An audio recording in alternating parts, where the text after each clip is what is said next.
let's discuss the educational rights of the women in Islam. The first guidance revealed by Allah subhanahu wa ta'ala, by Almighty God, to the whole of humankind in His last and final revelation, the glorious Quran, it was not to offer salah, it was not to give charity, it was not to fast, but it was ikra. It was to read, to proclaim, to repeat. And the first 5 verses revealed of the glorious Quran was from Surah Iqra, chapter number 96, verse number 1 to 5. It says, Iqra bismi rabbika allazi khalaq, khalaqal insana min alaq, Iqra wa rabbukal akram, alladhi allama bil kalam, allama al insana ma lam ya'lam. Read, recite, proclaim in the name of thy Lord who created. Who created the men from something which clings, a leech-like substance. Read in the name of the Lord who is most bountiful, who taught men the use of the pen, who taught men that which he did not know. The first guidance given by Allah subhanahu wa ta'ala in the Quran, it was to read, and it was to both male and female.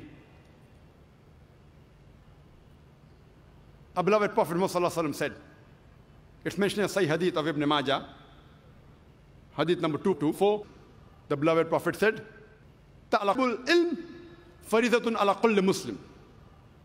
It is obligatory on every Muslim, man or woman, to acquire knowledge. The Prophet specially told the parents to educate the children, especially the daughters. It is the duty of the husband to give education to their wife, especially religious education. And if they don't, she has the right to go to the court, to the judge, and demand for it.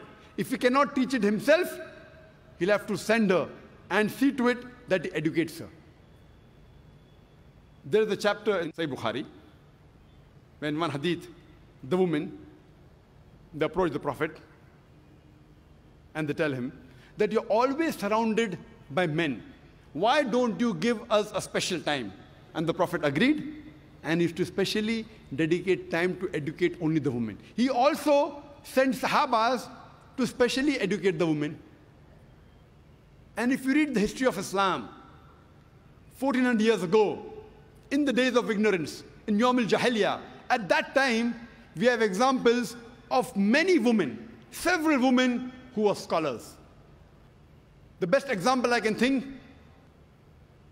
is Aisha bint Abi Bakr, may Allah be pleased with her, the wife of the Prophet. And one of her very famous student, by the name of Arwa, may Allah be pleased with her, she says that I have not come across a scholar greater than Aisha, may Allah be pleased with her, in learning of the Quran, in obligatory duties, in lawful and unlawful things, in literature and poetry, in Arabic history and genealogy. And when we read the seerah of Hazrat Aisha, may Allah be pleased with her, we find out that she lived many years after the death of the Prophet, and she guided many of the Sahabas. And she even guided all the 4 Khulafa Rashideen. Many a time, when foreign delegations came to the Prophet, and when they discussed medicine, etc., Hazrat Aisha, may Allah be pleased with her, her memory was very good. She used to memorize them. She was also an expert in mathematics. And after the demise of the Prophet, many of the Sahabas came to her, especially while dealing with Mirat, while dealing with inheritance, because she was expert in mathematics.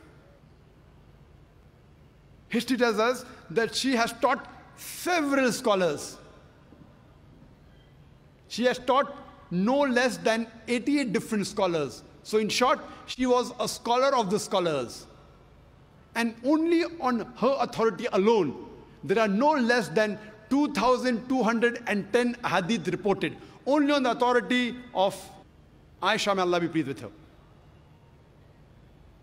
We have the example of Salma, may Allah be pleased with her, who was the wife of the Prophet. And according to Imam al-Nawawi, she was the most intellectual woman amongst the learned women.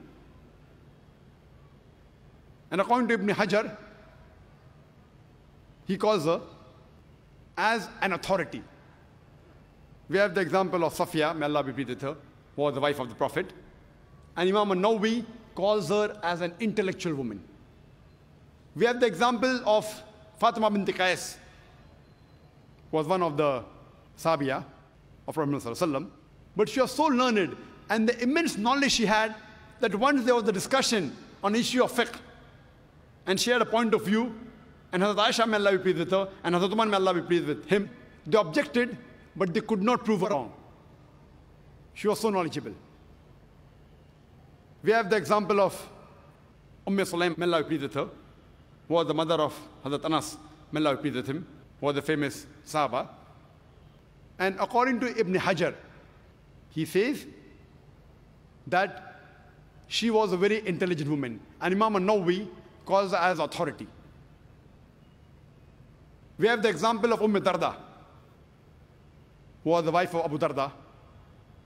And Imam Bukhari, in his Sahih Bukhari, he calls her as an authority on the science of hadith.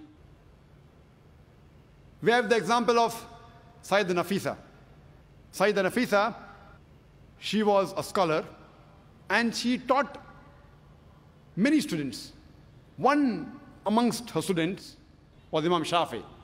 May Allah have mercy on him. We also have the example of Aisha bint Saad ibn Abi Waqas. She too was a scholar, and amongst her students, one of the students was Imam Malik. May Allah have mercy on him. Rahimullah. Imagine in the days of ignorance, in Yawm al-Jahiliyyah, there were several women who were scholars. At that time, people were hardly educated, and imagine we have examples of several women who were great scholars.